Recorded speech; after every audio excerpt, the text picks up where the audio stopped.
Kubor ka Batisi TV. Lawan Rashapi da ka Frank Motors. The dark is here to rule.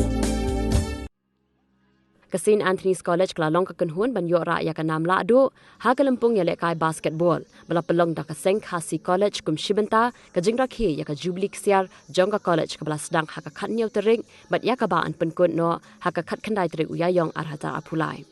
Ka St. Anthony's College kala yora ya ka ni kanam Lahduh ha ka jingakun final persya ya ka Seng Khasi College da ka ba pelim no da lai pun riu la khat lai basken. Kidan nyau teli kunhun Jingïalehkai jongki college ki badan hapok asar shillong ki balai Shimenta ha ka ni kalumpung Jingïalehkai basketball ki bagan thup ya ka St. Anthony's College ka St. Mary's College ka Lady Keane College ka Synod College ka St. Edmunds ka Shillong Commerce College bat ka Seng Khasi College ha ka sngi pen ha perda ya ka ni kalumpung Jingïalehkai secretary jong ka Seng Khasi kme maukhar uba Highness Marbanyang ulalong kum ukong san kat ba uba bi rumnong ulalong usumbut kong san harangkat ka jingsa khilang jong u principal ka Seng Khasi College uba WB Renja kinong hikai bat ki samla puli. I came to know that there are 7 colleges participated in this tournament. That is the St. Anthony's College, St. Mary's College, Lady Keane College, Synod's College, St. Edmunds College, Shillong Commerce College, and St. Khasi College. I think without the participation of these colleges, this program would not have been, this tournament would not have been a success. So I request all of you to give a big round of applause for these colleges.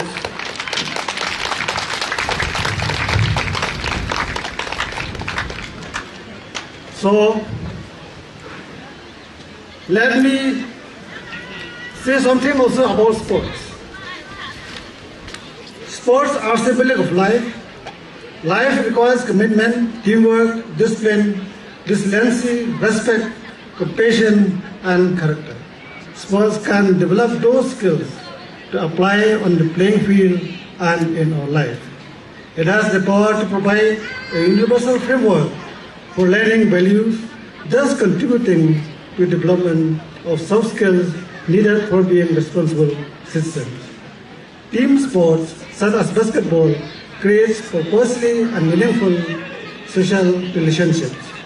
As humans, we have a need to socially connect with others.